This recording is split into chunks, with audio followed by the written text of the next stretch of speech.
I've been getting out of this creative slump recently, and so this video is very different. It's just kind of stream of consciousness thoughts and a conversation starter about making art and the commercial ramifications that come with it.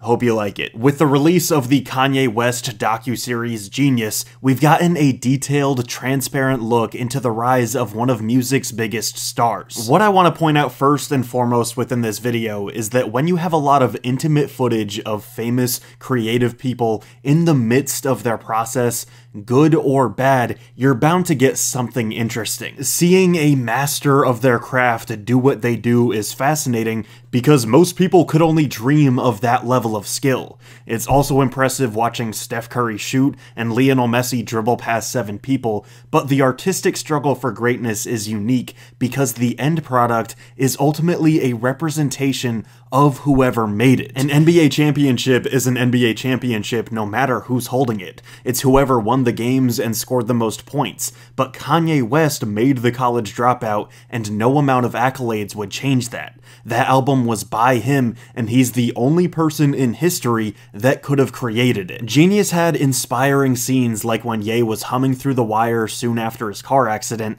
and then stuff that was hard to watch as he fell from grace, if you will. These are real human moments. It's somebody's life, which is then pouring into their art.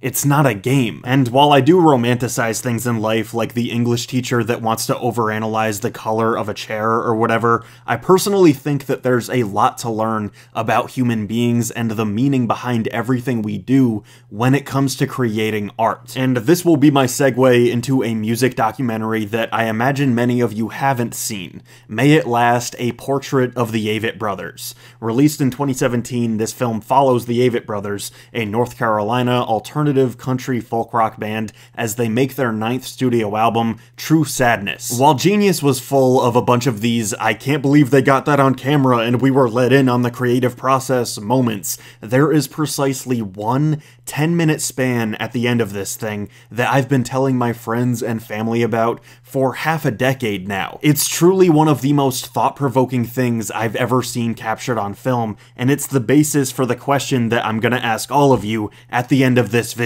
Honestly, I think the documentary as a whole is just fine. This one anecdote I mentioned is really all that matters, so if you want to go watch it, sure, but personally I think my description will suffice. Over the course of an hour and a half, we get pretty close with singer-songwriters, multi-instrumentalists, brothers, Seth and Scott Avett. We see them create songs in real time. They're super talented guys, and as we discussed earlier on, this on its own is cool to watch. But by getting to know them, you begin to empathize more and more, and when it's like, okay, they have strong family values, here they are chopping wood with their dad, they break out the baby pictures, and it's crazy thinking, wow, they've really been together forever, the bond they have is amazing, here's a gathering for one of the kids' birthday parties, very sweet, very wholesome. We get to know honorary 3rd member Bob Crawford, who plays bass in the band. He's been with them a long time, and in a lot of ways, he's the glue that holds this thing together.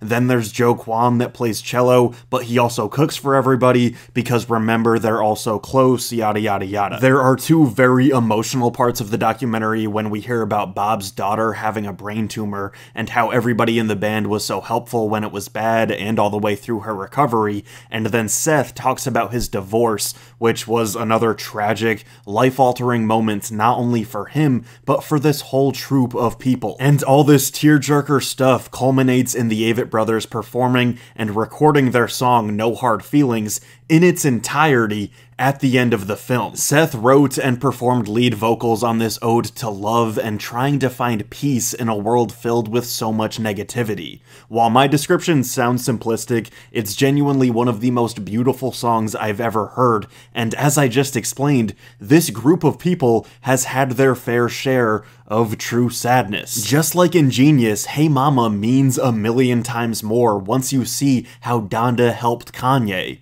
and No Hard Feelings hits way harder when you know the traumatic events that helped inspire such a warm, graceful piece of music. 90 minutes into the film and a lifetime of memories built up to this moment, two brothers that have made their dreams a reality, putting everything they have into this gorgeous, sentimental song. They're sitting there in silence after it finishes. Both of them are clearly shaken up and in need of a serious break. And then what happens? Rick Rubin walks in and says this. What's next? The guys then reiterate, no, we need a few minutes, that was really heavy for us, we need some space. They go sit outside, and someone behind the camera asks Seth why the song was so emotional for him. Scott chimes in to support him and says this. There's an elephant in the room, man. The elephant in the room is that the song sells. And here lies the weird paradox of exploiting your own struggles in the name of art while living in a commercial, materialistic world. These two brothers then continue to talk about the deeply conflicting feelings about being congratulated for their songs. A second ago, they had one of the most legendary producers in history say that No Hard Feelings was excellent. People in the room were clapping for them. Someone even says, that one's a home run, boys. But to them, this is the musical representation of Seth's divorce. Hundreds of painful nights, love lost, the end of a marriage. Throw in all the other things that they've dealt with over the years that I'm sure came to mind during the making of this song, and imagine what it must be like for them to be applauded.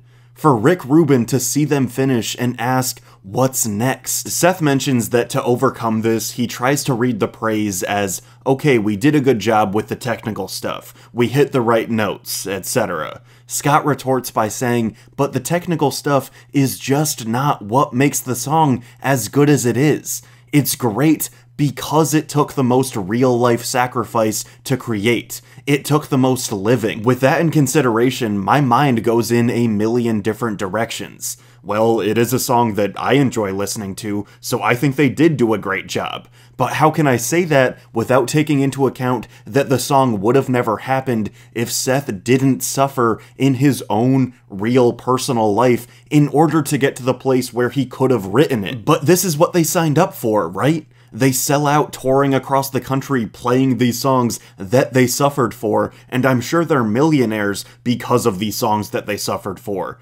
Which is a whole nother can of worms. Going back to Kanye, 808s and Heartbreak is one of my favorite albums ever, but it's the musical representation of his mom's death combined with a broken engagement, which also went triple platinum. Trying to find the line between artistic integrity and commercial success must be exhausting, especially when the contents of your art means everything to you. And this is where my big question comes up. After No Hard Feelings, Rick Rubin saying, what's next, is something that I've always found so endlessly interesting, because I have no idea what his perspective is when he says it. This very spiritual co-founder of Def Jam that's worth hundreds of millions of dollars, but always has his feet out, who helped launch the careers of all these people and who's produced for everyone under the sun, someone that is very familiar with dealing with emotional people, as you'll see in JeenYuhs. What if he's been in the game so long